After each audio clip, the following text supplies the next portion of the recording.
Let's talk about government's role here. This week, part of our Meet the Press Across America forum, we went to Minnesota, interviewed Minnesota Governor Tim Pawlenty, likely presidential candidate in 2012, and he laid out some of the criticism that you've heard against the administration. Let's play that.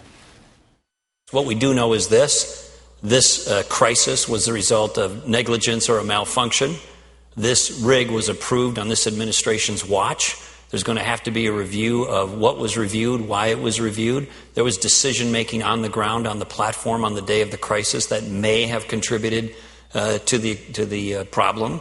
And as to the cleanup operations, there's lots of concern. You know, why aren't more skimmers out there? Why aren't they working longer hours? Why did they rely just on BP early on to tell us what the volume of the leak was? Why didn't we independently verify that using government sources? Why weren't booms replaced more frequently once they became saturated and re-leaked oil? So there's going to be a lot of those questions that may very well point back to this administration or the president. If he wants to say he's in charge, that's great. I'm glad he's assuming responsibility and accountability. I wish he would have done it probably earlier.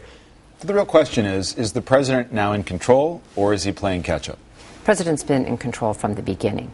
The rig fell on April 22nd. A number of us joined the president in the Oval Office that evening to fully brief him, and since that time, he has been up to date, current. He knows what's going on. He's in charge. We obviously have Admiral Allen, the incident commander, the national incident commander, who is watching this on an hour-by-hour basis. I'm the point person in the White House. But we also have our cabinet fully deployed, everybody from Homeland Security to DOD to the EPA to Interior to NOAA. This is as I said, this is a very, very large disaster, and we are deploying all of our resources. Let me ask you, one of the things the president said is, look, problem with regulation. Government was too cozy with the industry in terms of government regulators. They had no contingency plan. I mean, you heard me ask Mr. Dudley, how could you be drilling at 5,000 feet and not have a real contingency plan if something goes wrong?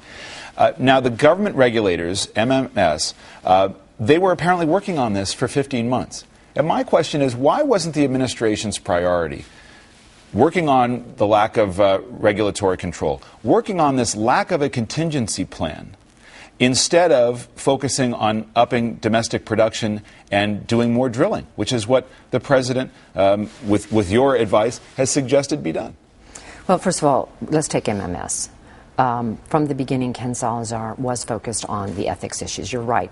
It was way too cozy a relationship. There was a legacy of serious, serious problems. He came in. They put in place brand new ethics requirements. It's also important to know MMS doesn't exist anymore. And the reason it doesn't exist anymore is because there were inherent conflicts. You had one entity issuing permits, collecting the royalties, collecting the revenues, and enforcing the law. That has now been broken into three component parts, a very significant change.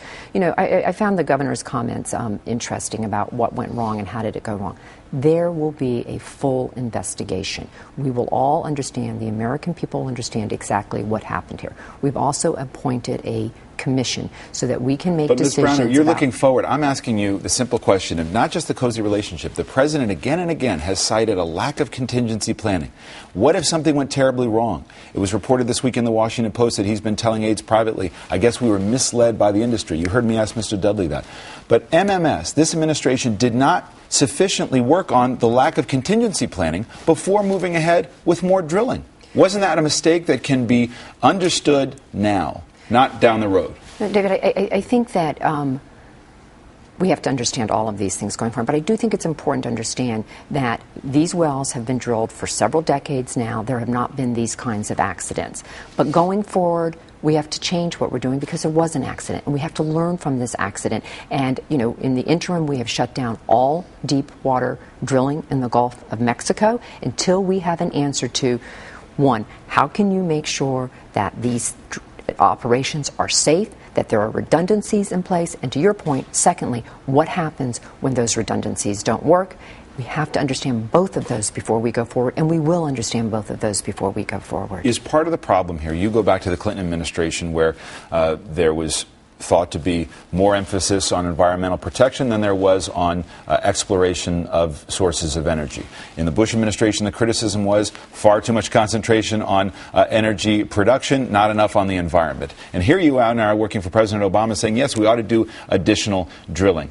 Is the problem that we're drilling in water that's just too deep? Should you even rethink your own approach to the environment to say maybe in the Arctic Wildlife Reserve. We ought to be drilling there. We ought to be going into shallower water so this can be done more safely. There's a lot of, I think on the shallow waters, the distinction is you can get to the wellhead if something goes wrong in shallow water, and there's mechanisms to shut that down. You are asking all the right questions on deep water. We have to answer those questions before we proceed. That is why all of those operations have been shut down.